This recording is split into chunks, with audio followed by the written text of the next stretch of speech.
السلام علیکم. ہمارے چینل بیا اور مالا پر خوش آمدید. اگر آپ ہمارے اس چینل پر پہلی دفعہ آئے ہیں یا آپ نے ابھی تک سبسکرائب نہیں کیا تو بیا اور مالا کو سبسکرائب کرنا اور بیل آئیکن پریس کرنا ہرگز نہ بھولیں. میرے گمشدہ رشتے. ناران کے بازار میں گرم کپڑوں کی دکان پر میرے برابر کھڑی لڑکی شاید اپنے ہنی مون پیریڈ پر تھی.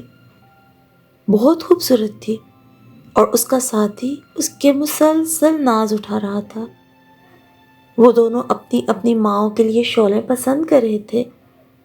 کافی دیر سے وہ پسند اور ناپسند کے بیچ میں اٹکے ہوئے تھے اور آخرکار ایک جیسی دو شائلوں پہ اجماع ہوا.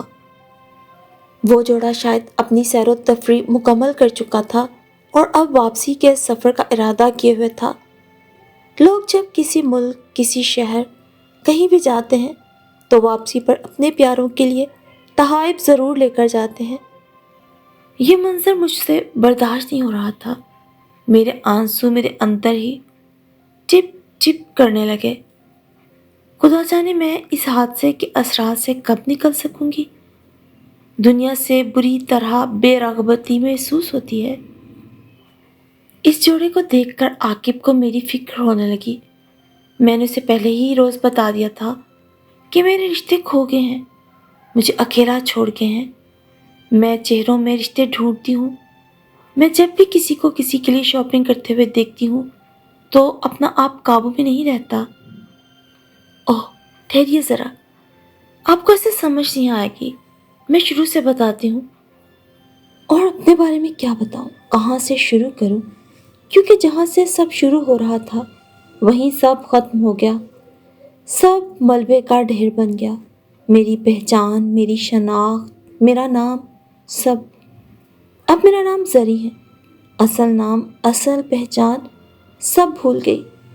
صدمے کی شدت نے میری یادداشت کو متاثر کیا.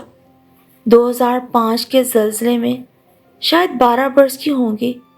گھر میں ماں تھی، بابا تھے اور شاید 3 بھائی تھے جو مجھ سے چھوٹے تھے. ہمارے علاقے کا نام باغ تھا، بلکہ ہمارے لیے پوری دنیا بس باغ جتنی تھی. ہم کبھی یہاں سے باہر نہیں نکلے تھے. ہماری زندگی کا مقصد صرف جان کا جسم سے رشتہ برقرار رکھنا تھا. اس سے زیادہ کی ہوس نہیں تھی. زلزلے میں جب ہمارا گھر گرا اور زمین میں سمایا، مجھے یاد آتا ہے ہم کھانا کھا رہے تھے. ایک قیامت کی چنگھاڑ کے ساتھ ایک دم زمین پھٹی اور میری نظروں کے سامنے میرے سب پیارے اس میں دھنس رہے تھے اور میں ایک پتھر پہ سن سی گری تھی. شاید وہ کہیں اٹک گیا تھا. اتنی دہشت تھی کہ خوف سے میرے رونگٹے کھڑے رہتے تھے. مجھے کچھ ہوش آنا شروع ہوا تو ارد گرد صرف تباہی پھیلی ہوئی تھی. زمین پہ بنے مکان شاید کسی جادوگر نے ایک منظر سے ملیا میٹ کر دیے تھے. میں کئی دن بھوکی پیاسی خوف زدہ سی روتی رہی. پتہ نہیں وہ گھنٹے تھے یا دن، میں کبھی شاید شمار نہ کر پائی. بس اتنا یاد ہے کہ دہشت نے میری زبان اور دماغ بند کر دیے تھے. وہ گھنٹے یا دن میری زندگی میں کہیں نہیں ہے، نہ ہی مجھے ان کے بارے میں کچھ یاد ہے. ایک طویل تکلیف اور دہشت کے بعد ایک امدادی ٹیم مجھ تک پہنچی تھی. ان پتھروں میں سے مجھے موٹے رسوں کی مدد سے نکالا اور کسی کیمپ میں لے گئے. اس وقت میں نے پہلی بار گھر کے بعد کسی اور رہائشی ٹھکانے کا نام سنا. وہاں 2 عورتیں تھیں جنہوں نے مجھے لپٹا لپٹا کے پیار کیا. مجھے منہ سے لفظ نکالنے میں کئی دن لگے. میری زبان نے نئے سرے سے چھوٹے چھوٹے حروف اٹھانے سیکھے. میں نے انہیں اپنی ماں، باپ اور بکریوں کے بارے میں بتایا، لیکن اب تو کچھ بھی نہیں بچا تھا. بیٹھے بیٹھے مجھے دورہ سا پڑ جاتا. وہاں سب میرے جیسے تھے، لاوارث اور ٹکڑوں میں بٹے ہوئے. 3 3-4 دن گزرنے اور میرے سنبھلنے کے بعد مجھے کیمپ سے کہیں اور منتقل کر دیا گیا۔ وہاں بھی دکھی لوگوں کا ایک سمندر تھا۔ غیر ملکی ڈاکٹرز تھے، رضاکار تھے، نرسیں تھیں، طرح طرح کے کھلونے تھے، جھولے تھے۔ پتہ نہیں کون آتا کون جاتا، ارد گرد ہر وقت شور مچا رہتا۔ میں ایک ایک چہرہ دیکھتی، ٹٹولتی کہ شاید ان میں میرا بھی کوئی پیارا ہو، لیکن سب چہرے اتنے دہشت زدہ تھے کہ سب کے نقوش ایک جیسے لگتے تھے۔ میرے لیے یہ سب چہرے نامانوس تھے۔ گزرتے دنوں میں کئی لوگوں کو ان کے رشتہ دار لے لے کر جا رہے تھے، میرا کوئی نہیں تھا۔ میں پوری دنیا میں لاوارث تھی۔ پتہ نہیں کتنا عرصہ گزرا، شاید 6-7 ماہ یا 2-3 ماہ، مجھے دن شمار کرنے نہیں آتے تھے۔ اکثر ملکی اور غیر ملکی امدادی ٹیمیں اور کئی NGOs دورے کرتی رہتی تھی۔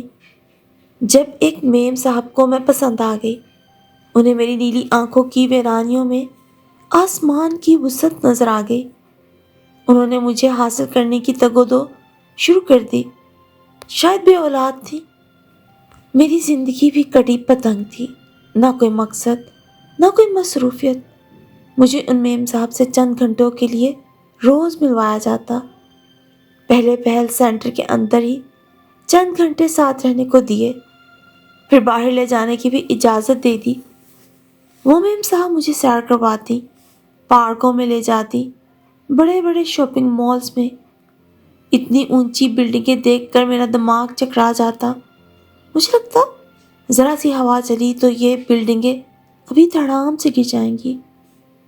میں اپنے آپے میں نہیں تھی۔ آخر ایک دن مجھے پوچھا گیا کیا میں اس میم صاحب کے ساتھ اس کے گھر میں رہنا چاہتی ہوں۔ میرے اسبات کے بعد اور کئی طرح کی لکھت پڑھت کے بعد مجھے ان کے ساتھ جانے دیا گیا۔ میم صاحب اتنے بڑے سے گھر میں اکیلی رہتی تھی، یا پھر 2-3 ملازم تھے۔ میں تو کمروں کی سمتیں ہی بھول جاتی۔ مجھے کچھ بھی اچھا نہیں لگتا تھا، کسی چیز میں ذائقہ محسوس نہیں ہوتا تھا، نہ اچھے کھانے، نہ ٹیبل پہ سجی نعمتیں، کچھ بھی نہیں۔ کسی چیز کی اشتہا نہیں ہوتی تھی۔ در حقیقت مجھے اس سوکھی روٹی اور اچار کی چاہ ہوتی جو ہم اپنے گھر میں کھاتے تھے، جس روٹی کو میری ماں پکاتی تھی اور میری ماں کی محبت کی خوشبو شامل ہوتی تھی۔ شاید میم صاحب کا بھی اپنا کوئی نہیں تھا، وہ میرے لیے ہی سوچنے لگی تھی۔ انہوں نے گھر میں میرے لیے ایک ٹیوٹر رکھا اور میں پڑھنا لکھنا سیکھنے لگی۔ بس میٹرک ہی کر پائی، اس سے آگے میرا دل ہی نہیں کرتا تھا۔ سویا ہوا دماغ جاگ رہا تھا۔ والدین کی صرف شبیہیں یاد تھیں، شکلیں بالکل بھول چکی تھی۔ بابا اور ماں صرف ایک احساس کا نام تھے۔ مجھے بابا کا کبھی کبھی سر پہ شفقت سا ہاتھ احساس دیتا تھا، یا ماں کی چیختی ہوئی سرزنش، یا پھر چوتھے 5ویں دن میرے بھورے بکھرے بالوں کی چوٹی کس کے آخر میں کپڑے کی دھجی کا پھندا لگانا۔ اس سے زیادہ کچھ نہیں۔ میم صاحب اب کافی بیمار رہنے لگی تھی، میری شادی کرنا چاہتی تھی۔ 2014 میں عاقب کے ساتھ میری شادی ہو گئی۔ عاقب بھی اکیلے ہی تھے، شاید اسی لیے میری آشفتہ سری سے سمجھوتا کر لیا۔ وہ کسی یتیم خانے میں پلے بڑھے تھے۔ میم صاحب اکثر ایسی جگہوں پہ کچھ نہ کچھ لے کر جاتی رہتی تھی اور بچوں کو خوب پیار کرتی تھی۔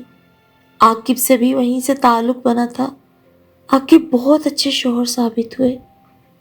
شادی کے پونے 2 سال بعد میم صاحب مختصر سا بیمار ہو کے اللہ کے پاس چلی گئی۔ یہ واحد گھر ان کی وراثت تھا جو ہم دونوں کے نام وصیت کر کی تھی۔ ہمارے بچے ہونے کی شدید آرزو رکھتی تھی، لیکن اللہ کو منظور نہیں تھا۔ 8 برس گزرنے کے بعد بھی بچے نہیں ہوئے۔ ہم دونوں کے تمام ٹیسٹ نارمل ہیں۔ ڈاکٹر کہتے ہیں میں ابھی تک اس صدمے میں ہوں، صدمے سے نکلوں گی تو ماں بن سکوں گی۔ میں کرب سے سوچتی ہوں شاید یہ زلزلہ مجھے دنیا میں اکیلا کرنے، بنجر اور بیاباں بنانے آیا تھا۔ پیسے بہت ہیں لیکن مجھے کبھی پیسوں کی چاہ ہی نہیں تھی. مجھے پیسوں کی ویلیو کا کبھی اندازہ نہیں ہوا. میں نے اپنی زندگی ایک ٹرانس میں، ایک آس میں گزاری کہ شاید کہیں سے کوئی رشتہ مجھے کھوجتا ہوا نکل آئے، کہ کہیں میرا باپ، کہیں سے میرا بھائی. میری آنکھیں ایسے کئی خواب بنتی رہتی. بہت دل کرتا ہے میں بھی کسی چاچا ماما کے گھر جاؤں، کسی بچے بھانجے بھتیجے کے لیے شاپنگ کروں، ماں کے ساتھ وقت گزاروں، سب کے لیے اچھے اچھے کپڑے خریدوں، ضرورت کی چیزیں خریدوں. لیکن کس کے لیے؟ ایک زلزلے نے میری پوری دنیا کیسے اجاڑ دی. اب جب کہیں کوئی آفت، کوئی مصیبت، کوئی سیلاب آتا ہے تو میرے اندر بالکل ایک الگ کیفیت پیدا ہو جاتی ہے کہ پتہ نہیں کون کس سے بچھڑا ہے، کس کا کون سا رشتہ کھو گیا ہے. زندہ رہ کے بھی کتنوں کی زندگی پچھتاوے میں اور آہ میں بدلنے والی ہے. سب کچھ مل جاتا ہے کبھی کبھار اللہ کی طرف سے، اور کبھی اپنے زور بازو سے. نہیں ملتا تو کھوئے ہوئے رشتے نہیں ملتے.